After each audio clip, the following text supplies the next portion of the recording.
Bonsoir, c'est Catherine pour Witanou. Et ce soir, on a notre partage sur juste un ou deux mots, vous savez, de la parole pour continuer à résister, pour continuer à tenir ferme et pour continuer à sortir d'Égypte pour arriver à la croix. Mais la croix n'est pas la destination finale. Et non, la destination finale, c'est vraiment le trône de l'agneau, c'est l'Apocalypse, c'est la louange, c'est être ensemble dans la présence de l'agneau immolé sur le trône. Vous voyez, c'est être enseigné, c'est recevoir sa parole, voilà, c'est tout ça. Donc, destination finale, l'Apocalypse, le trône, le trône. Et tout est fait pour nous emmener à cet endroit, dans la présence même du Dieu vivant et ressuscité en Yeshua, en Jésus-Christ. Aujourd'hui, on est au milieu. On est au milieu de... Pessah a commencé samedi soir, donc dimanche, lundi, mardi, mercredi. Aujourd'hui, on est jeudi, vendredi, samedi, dimanche. Vous voyez, c'est le milieu. Et puis, tout à l'heure, on se disait avec Aïelette que c'était difficile. Parce que ça fait, donc samedi, dimanche, lundi, mardi, mercredi, 4 jours qu'on mange des matzot, qu'on a décidé qu'on voulait faire Pessah, qu'on voulait vraiment rentrer dans cette démarche. Et puis, on en a marre. Voilà, on en a assez des matzot. On a envie d'oignons. Et tout d'un coup, je me suis souvenue des Hébreux en Égypte qui se plaignaient et qui disaient mais on veut retourner en Égypte, on a envie d'oignons, on rêve de notre vie d'avant. Vous voyez, on n'est qu'à 4 jours. Fait que 4 jours qu'on mange de la matzah, que c'est pour moi qui fais les repas, il faut penser, alors est-ce qu'il y a de la farine, est-ce qu'il y a du machin, est-ce qu'il y a du... Ah non, ça c'est du blé, ah non, ça va pas non plus. Vous voyez, d'avoir cette vigilance. Voilà le mot que je voulais partager avec vous aujourd'hui. Veillez, soyez vigilants. Et toute la parole nous dit les vierges folles et les vierges sages, rappelez-vous, soyez vigilants, veillez, car vous ne savez ni l'heure, ni le moment où il viendra. Cette vigilance, eh bien, elle prend de l'énergie, elle est fatigante. Elle est fatigante. Et aujourd'hui, on s'était dit que on était fatigué de veiller, de faire des efforts, et ça nous ramène à 1 Pierre 5. Soyez sobres et veillez. Qu'est-ce que ça veut dire?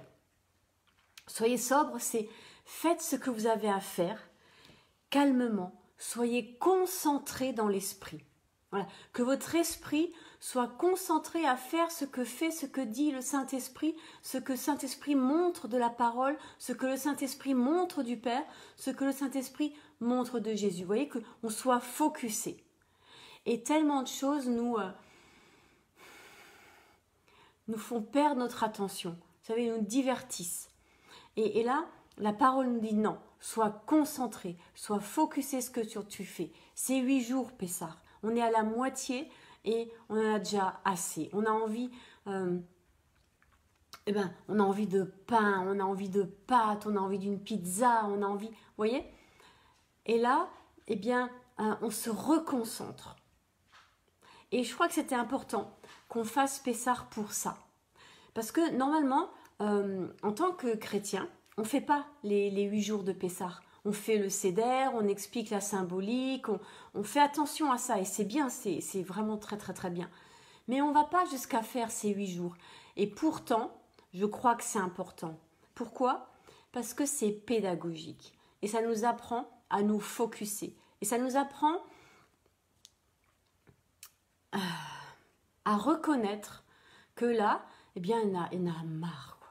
On a envie de passer à autre chose, on a envie d'une vie normale. Et c'est un peu ce qu'on vit aussi avec la Covid. Hein. Il y en a marre. Et là, on repart pour un confinement qui est ce qu'il est. Voilà, on ne va pas le qualifier.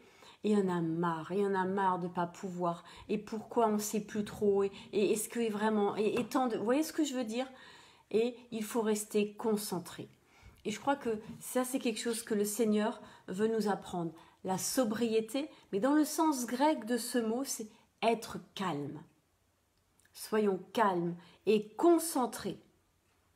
Soyons modérés. Voyez?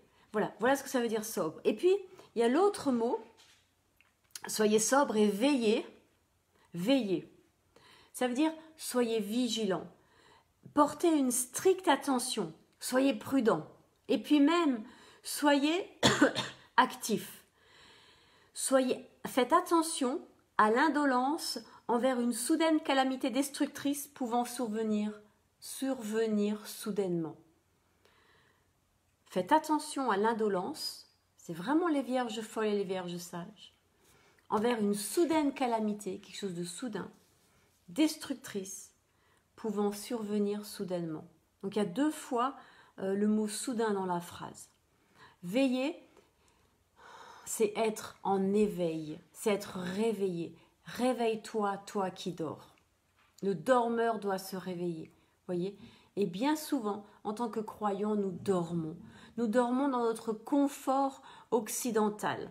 Nous dormons dans le ronronnement de la liturgie, dans le ronronnement de tout va bien en Europe et on vit notre foi comme on l'entend. Voyez, on s'est assoupi.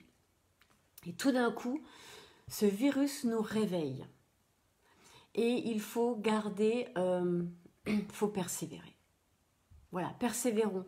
Persévérons dans ce que le Seigneur essaie de réveiller dans nos cœurs. À savoir, eh bien, le premier amour. À savoir, l'obéissance à sa parole.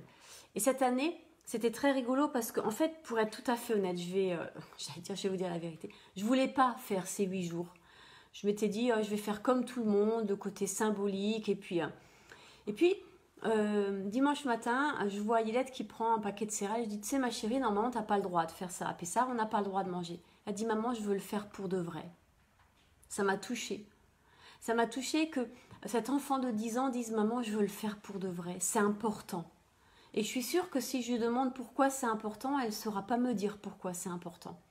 Mais elle a juste eu le sentiment que c'était important. C'était important pour nous de le vivre ensemble. Elle me fait signe que, et oui, elle ne sait pas pourquoi elle a dit ça, mais c'était important. C'est important, pourquoi je crois, enfin, pour moi, voilà la raison pour laquelle pour moi c'est important. C'est parce que on a besoin, pas le Seigneur, mais moi, j'ai besoin d'être concrète. Vous voyez, de faire les choses pour de vrai.